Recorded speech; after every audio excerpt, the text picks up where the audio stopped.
There were two suicide bombings in Beirut, Lebanon on November 12th, 6 p.m. local time, the day before the Paris attacks. 43 people died and almost 240 people got injured. It was another ISIS attack. The bombers blew themselves up in a busy street in the southern suburb of The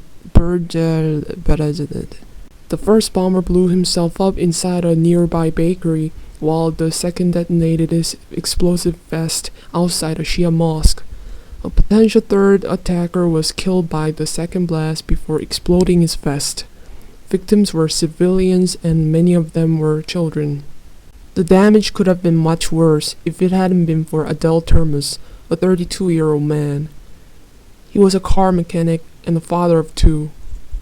He was walking on the street with his young daughter and spotted a bomber preparing to detonate his explosives. He threw himself at the bomber, who was trying to approach the crowd. It caused the bomb to go off away from the crowd. He died, saving hundreds of lives, including his daughters.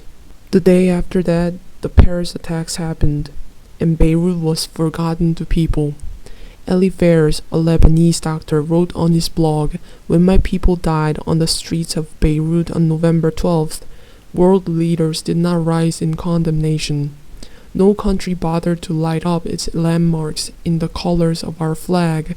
Even Facebook didn't bother with making sure my people were marked safe, trivial as it may be. When my people died, they did not send the world in mourning. Their death was but an irrelevant fleck along the international news cycle, something that happens in those parts of the world. Over the past year or so, I've come to terms with being one of those whose lives don't matter. I've come to accept it and live with it. In the world that doesn't care about Arab lives, Arabs lead the front lines." Everything he said is true. Then why didn't Beirut get as much attention as Paris? Some people are saying news didn't cover the Beirut bombings enough, and that can be partially correct. News did cover Beirut, but not as extensively as the Paris attacks. But then, they would have covered the incident more extensively if people were more interested in it. Because people's responses weren't as explosive as the Paris attacks. We can't just say it's the media's fault only. I think we just got used to the violence in places like Middle East and Africa, but not used to the violence in Western countries. We all think that Middle Eastern countries like Lebanon are already dangerous. We often hear about war and deaths in Middle East. So this Beirut bombings could be considered as another incident that added to the list of other endless violent incidents.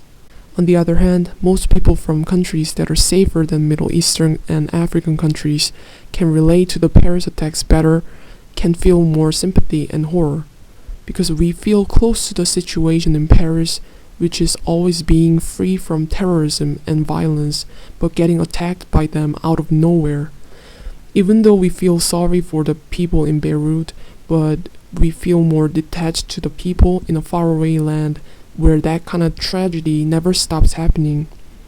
When we decide violence is just a normal thing in places like Middle East and Africa, it will really be a normal and acceptable thing. And I don't think people really believe Westerners' lives are more important than non-Westerners. Some people might have a bias like that, and it could be possible that they believe it, but I think most people are sane enough to believe that all lives are equal. I don't think it's the notion of some people's lives are more important than others, but rather the tendency to lean towards to ignorance about things that seems far and unfamiliar to us or doesn't concern us directly. With the rise of the internet and social networking services, the concept of nationality became inevitably weaker.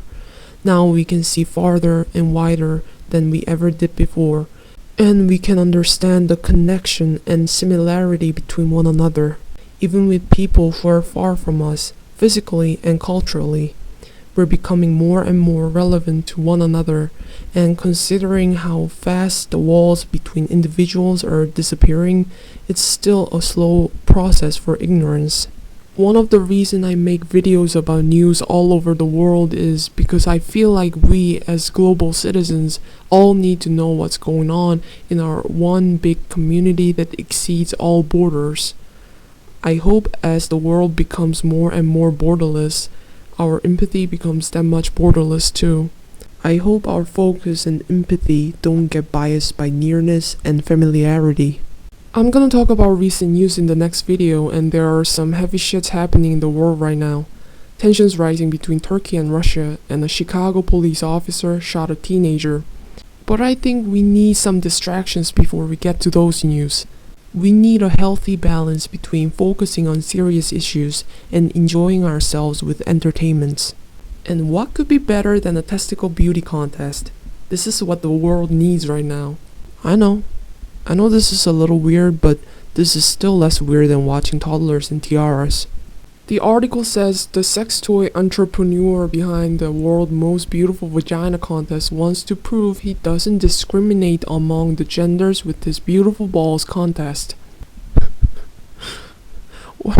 What a positive message is sending out to the world, right? The penis receives most of the attention when it comes to male genitalia, and I thought a contest about the penis would be too predictable. The scrotum in many cases comprises the bulk of the volume of the male genitals, yet it is rarely discussed. Beauty standards for it are unknown, he said. Yeah, I mean, give balls a chance too. They don't get the attention, but they're the ones that feel shattering pain all the time. Penises have been privileged and getting all the attention all along. And frankly, we're getting sick of them. Born with silver spoons in their mouth. Urethras. I don't know. Anyways, again, what a positive and insightful message this is. Say no to the discrimination against balls. So, show off your beautiful balls today. You can get paid doing that. $10,000 of prize money is up for grabs. $5,000 for first place, $3,000 for second, and $2,000 for third. We'll give the winners their prize money after we obtain the 3D scans of their scrotums. And better, your balls will be used in many different places like Mickey Mouse and Hello Kitty products. I'm then going to use those 3D scans to turn your balls into things that I can sell on the internet, like paperweights, doorstops, bookends, and other various decorative items. And you get the titles like these. You'll be one of the only people in the world who can truthfully say, I'm a balls beauty king. Or, I have a prize-winning set of nuts. Or my balls made me thousands of dollars. So don't hesitate to participate.